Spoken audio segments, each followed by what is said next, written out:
ƙasa wata wakilin ta NNPP wakilin kamfanin tech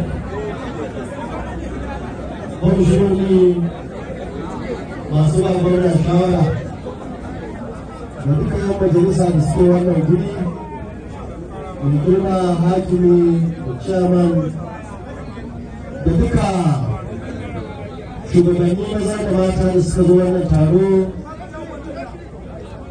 masu girma jama'ar wannan karamar hukuma ta mutum Madobi da duka waɗanda suke wannan guri musamman yan jarida. Assalamu alaikum. Na farko ina son fara godiya ga Allah kuma gode wa mutanen wannan karamar hukuma ta mutum Madobi saboda Rabi Kwankwasi.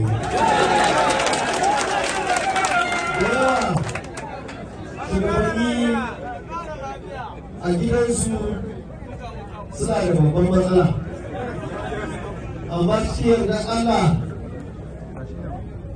a wannan tafiya tamu kowa ya san inda duk muke tun daga SDP har zuwa kai da hannunka har zuwa yanzu dinnan inda muke shi ne hedikwatar siyasar wannan wuri. Sai da aka dama ce ta mu gode muku ko mu ci a kuma yau abin da yake faruwa abin alfahari ne a gona, abin alfahari ne ga dukkanin masoyanmu na wannan karamar hukuma da jiha da ma Najeriya. A nan da ke taya ku murna domin yin abubuwan da ya dace. Kuna ganin dai abubuwan da za mu yau dinnan. Yau muke kaddamar da babban aiki da ya taso tun daga gada har zuwa wannan gari na Madobi har zuwa kwanar Angora. Wannan ya zaɓo ƙwaƙwaran kamfani wanda in Allah ya yarda za a gama aiki in ya so daga gada in karfa idan kama mota kasar hanya za ta kai da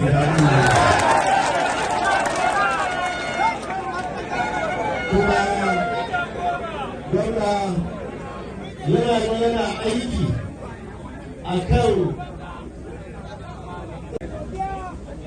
hanya ta biyu kamar yadda ka sani shi ne wannan hanya da muke jikinta wacce ta tashi daga wannan gari na Madobi ta tafi Kubaraci, daga Kubaraci kun san abin da yake gaban Kubaraci kana zo ka je Kura. Wannan kogi ne kamar teku, gwamna ya je ya gani saboda irin kokari da amana da wannan karamar hukuma da karamar hukumar Kura da garin Malam da sauran ƙananan hukumomi da suke tsallake da bayan Allah ma waɗanda za su shigo daga waɗansu ƙananan hukumomin a jihar nan wasu ma daga wata ƙasar za su shigo su bi wannan hanya. Wannan yau ya gayyace mu domin mu ƙaddamar da muhimman hanyoyin nan guda biyu. Wannan muna godiya Allah ya saka maka da alheri. Kuma mutanen wannan ƙananan hukumomi da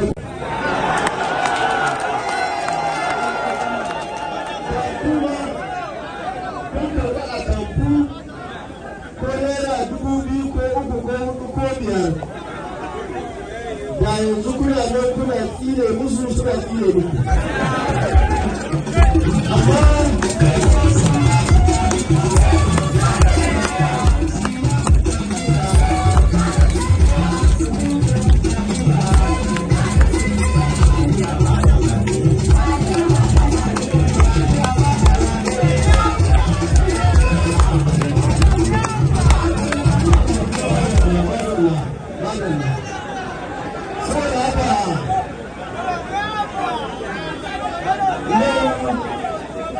abin da yake faruwa a wannan karamar hukuma darasi ne a gurin da baki ɗaya.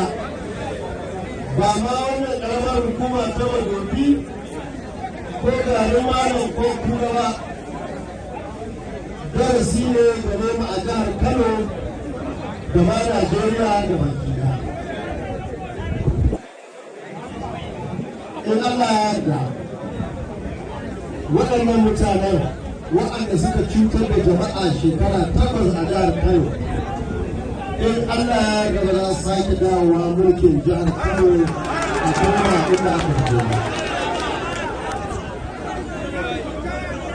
Wannan aiki guda biyu gwamna zai kashe kuɗi sama da biliyan 20. Naira ɗai ba miliyan ɗaya ba miliyan biyu ba